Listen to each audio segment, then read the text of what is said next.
The break-in. The target exploit began when attackers successfully obtained network credentials from a contractor using a phishing scheme, which involves sending email messages infected with malware to non-technical employees. The malware captured the workers' login credentials, which allowed the attackers to access the contractor's network. And Target had granted the contractor remote access to their network for various reasons, which the attackers leveraged to access Target's network. Latch on. Once the attackers accessed the edge of Target's network, they compromised a vulnerable Windows file server using an unpatched vulnerability and a default account name used by an IT management product. They were able to take over this machine to use as a base of operations located deep inside the Target network. They used this to discover thousands of point-of-sale or POS systems across the US and stage the rest of the attack. Expand. Next, the attackers infected thousands of Target POS systems with malware, which scraped credit card information from the POS system's memory as customers swiped their cards during the checkout process. Gather.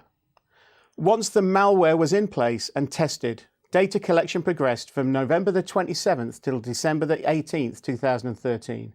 And during this period, an estimated 40 million credit cards and 70 million other personal records was collected by the malware and passed back to the operations server. Exfiltrate. Exfiltration is a fancy word for transmitting data outside of the organization. At regular intervals, the Basecamp server connected to servers located in Russia, transmitting data very slowly in order to evade detection. This went on for weeks. So when did Target detect this breach? Well, they didn't. In fact, it was the Department of Justice that notified them that data from millions of users was for sale on the darknet. There were a few key reasons why they had no clue that this attack was occurring. First, Target failed to require vendors to follow broadly accepted security practices like antivirus, vulnerability scanning, and patch management, which, coupled with user education, could have prevented attackers from establishing their first foothold in the network. Second, Target ignored thousands of high-urgency warnings generated by anti-intrusion software indicating malware installations on critical systems and outbound communications with servers in Russia.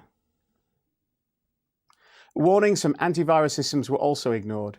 According to reports, this was due to a high number of false positives generated by these systems in the past. This is like car alarms that go off so often that most people simply ignore them, since most of them are false alarms. The third reason is that the attackers were able to communicate from untrusted areas of Target's network to highly sensitive areas, indicating that Target had failed to isolate these networks from one another and had no way to detect unusual communication patterns between the networks. In the next section, after a quick knowledge check, I'll take you through how this attack would have been radically different with Qradar. Along the way, I'll also introduce you to the Qradar modules that could have been leveraged to prevent, detect, and respond to the attack.